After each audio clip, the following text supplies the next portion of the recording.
my kids, and we're making some hobo dinners. We're doing some outdoor cooking. So behind me, Porter, wave. Ellie, Sophie, quit leaning back. Put your face back on camera, and my oldest, Parker. All right, we're gonna go around and just show you what we put in our hobo dinners, and then we'll show you a little bit of how we're doing it, and hopefully you'll be at home doing these in your backyard or even on your driveway with just charcoal. Tell us what you put in your hobo dinner. I put potatoes, garlic, salt, onion powder, meat, garlic, and salt and pepper. All right, and we did forget to buy carrots, but we have Sophie here who's got minced onions in hers, as well as garlic and the same stuff that Ellie had there. And Porter over here with the same stuff. We got hamburger in there. You can use Italian sausage or... I did meat and potatoes. Correct, meat and potatoes. Parker here, he's got the same thing as Sophie. Sophie goes a little bit overboard with her garlic and seasonings, but I can't disagree with her. As you'll see over here, that one is mine with a lot of potatoes and a lot of meat. So we are gonna take them outside, get a fire going and get a good hot bed of coals, and we will show you the finished product shortly. So can you step back so you can see us all? So as you can see, the way we're gonna prep these to put in the fire so we don't lose our food in the fires, I'm gonna fold the centers together here. I'm gonna roll them a couple of times, and I'm gonna bring the edges in, all the way in. And then I'm gonna grab a second piece of foil. I'm gonna flip this over. I'm gonna do the same thing again. So we're gonna bring the centers together. We're gonna roll it in. And then this time we're gonna fold the centers this way. And now we have it nice and protected, and it'll sit in the fire just right. We came out here with all the kids and we have made a fire, and we've got this going good and got a good bed of coals. Hey everybody, I'm out here and I just got mine out of the fire, so we're gonna check it and I'll show you what it looks like fresh out of the fire. Porter wants to get his face on camera right about here. So let me show you what mine looks like. So after I pulled it out of the fire, I just opened the foil up, turned it over and opened the other side of the foil up, and here's what I've got. Perfectly cooked meat, nice tender potatoes. Regretfully, I forgot to put tomatoes in.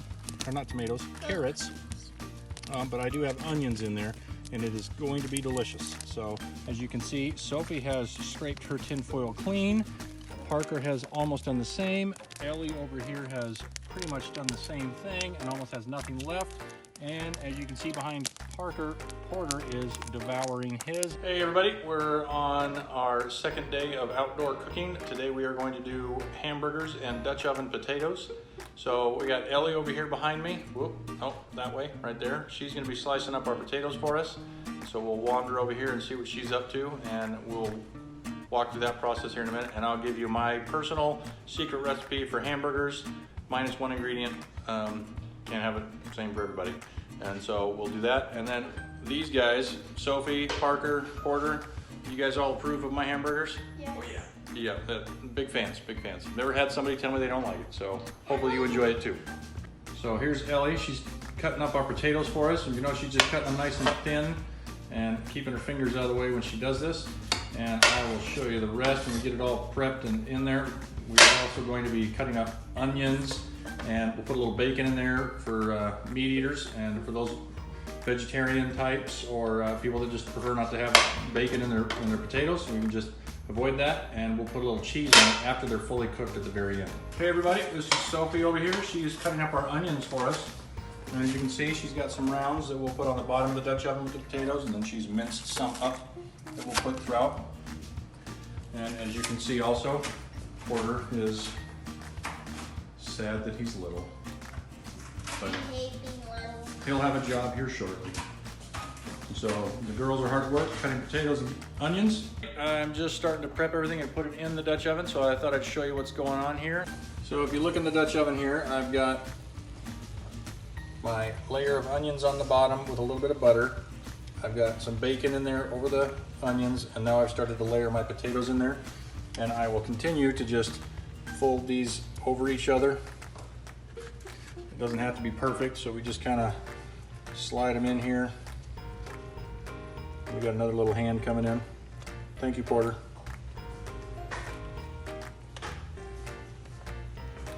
Now, I've seen other people doing this, use celery and carrots in their potatoes if they chose or they wanted. That's something they liked, and so you can do whatever you're interested in or whatever tastes good to your family.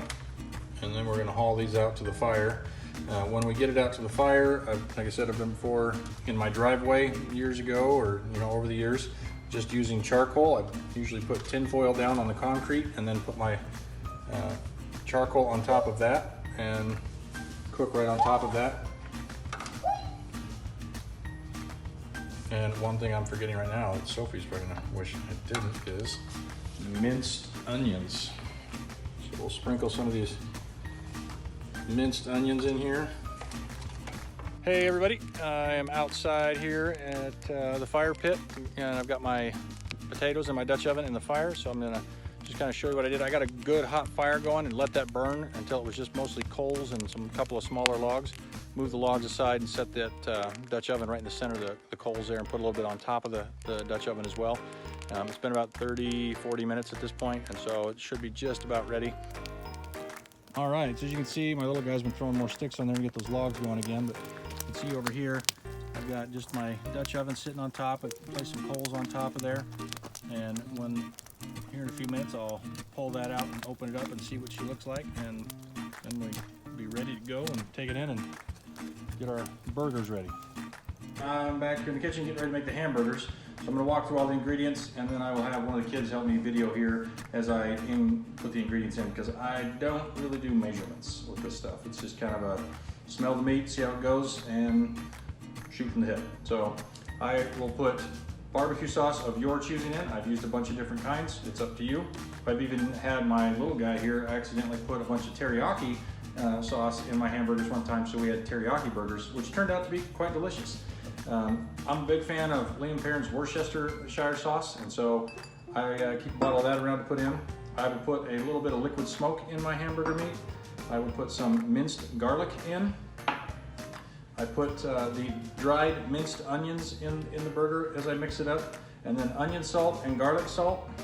And then I also will add about 1 egg per 2 pounds of meat, roughly, and then about 10 Ritz crackers, or this time I've got Townhouse crackers that I'm going to crush up and I'll put in the meat as well, and we'll mix all that together and then patty them up. And so I'll have one of the kids help me video here as I walk through the process and put it all in the meat, and we'll see how you guys like it. The 3-pound tube of meat here, it's 80-20 lean meat. Normally what I like to do is buy about 3 pounds of 80-20, and then another couple of pounds at least of 93-7 or 90-10 if you can find something like that.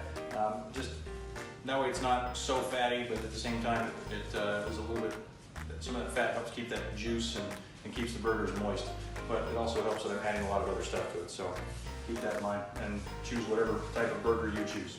So one of the things I forgot to start with and tell you guys is I wash my hands probably 15 times while I'm cooking, because I get something out, I wash, I get something else out, I wash. And so this is like the 12th time I've washed my hands this time. But before I touch any of my ingredients I'm putting in the hamburger that I got out, I'm gonna go ahead and wash my hands again and make sure that I'm good and clean and not contaminating other stuff, especially in today's environment. There's stuff going on. All right, so hands are washed and we're ready to go. So I will start with my garlic salt, and I will get a generous amount in there, and I will set that off to the side. Now my minced onions, I like a lot of minced onions as well. My kids have never complained about it, so I'm just going to take the top off and shake a bunch of those in. Sophie, I'll have you show the camera what it looks like in a minute. Now we got my onion salt.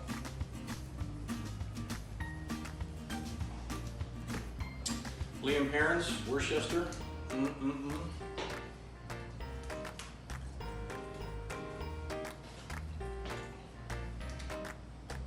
more for good measure. Never have enough of that. You can drink this stuff. I don't know if you guys know that. Liquid smoke. So I will take just 1 capful. This is about the only thing I measure.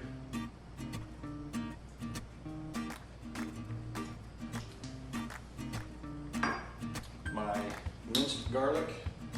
And I will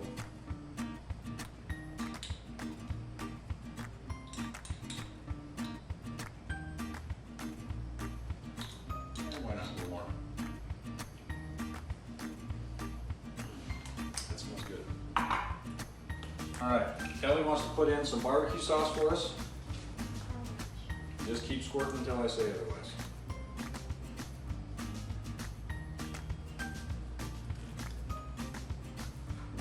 A little more. That's good. Okay. Now she's going to crack a couple of eggs in there. 2. On the counter, use the counter. There you go. Careful, don't get the shell in there. All right, I'll take your shell.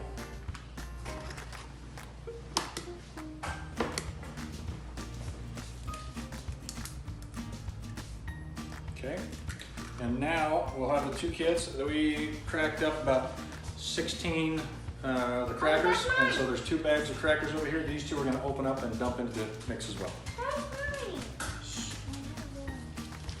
It's okay, just you both have the same amount, so just dump it in there. Just dump it upside down, Phil.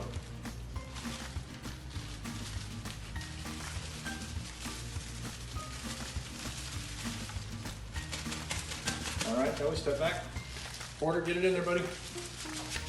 Oh, perfect, good job.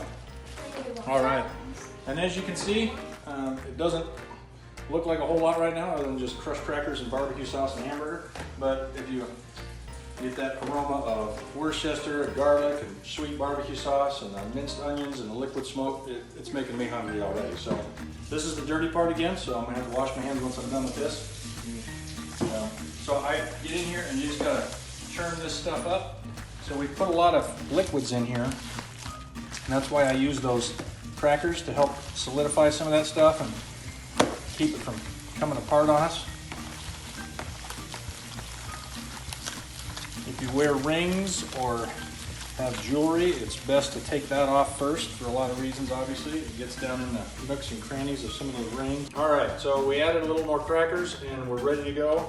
And so, depending on how many people you have in your family, obviously, you know, I generally do a 10 to 12 ounce patty for my older son and I, and anywhere from 4 to 6, 8 ounces for the little ones coming on up. My daughters love these hamburgers, and so I will even make like an 8 ounce, 10 ounce hamburger for them, and they've never had a problem eating it all, so don't be shy. But all I do is take about a baseball size and I just work it in a circle in my hands and patty it up.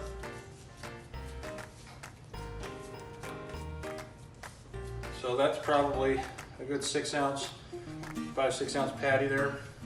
That's for one of the ladies, daughters. I've got a lot of kids. Kids love to get their hands in this stuff, so keep that in mind. Find ways to get them involved. So like crushing up your crackers or cutting up your potatoes for whatever you're doing. And as you can see, this is a nice 8 to 10 ounce, 10 ounce at least, patty for the big guys in the house, or even my daughter Sophie would probably take that thing down. We're back outside with the barbecue. Good. And we've got our patties here. I got my barbecue up to 300 degrees so I can get a good sear on the meat. I'm gonna set them all in here.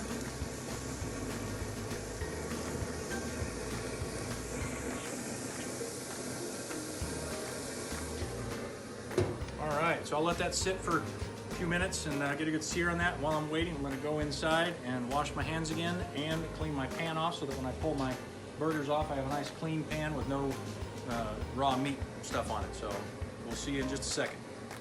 All right, how you doing? We're back. I'm just showing you the grill here. Something I forgot to mention as well is that I like to spray my grill with that non-stick vegetable oil.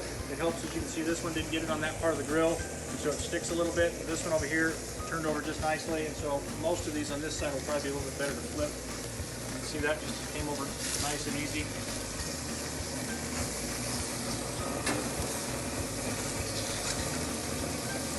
Turn the heat down a little bit now.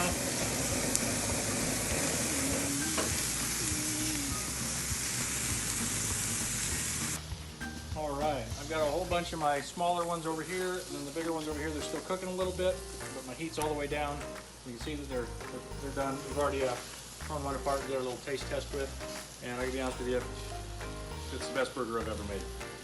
Even though I left out the secret ingredient, so I challenge you to make a better burger. But we're gonna put cheese on them now, so we're gonna. I like pepper jack. My kids like cheddar, but I like thick slices of cheese as well. So we'll come in here, put some on here. There you go. Ellie likes to help out. No, that's fine.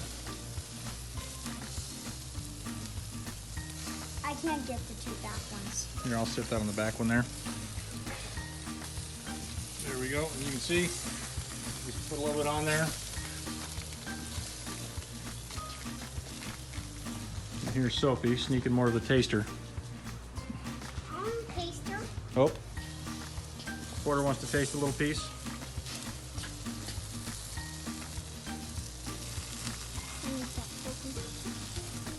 Now that I've got cheese on them, I like to move them up off the grill.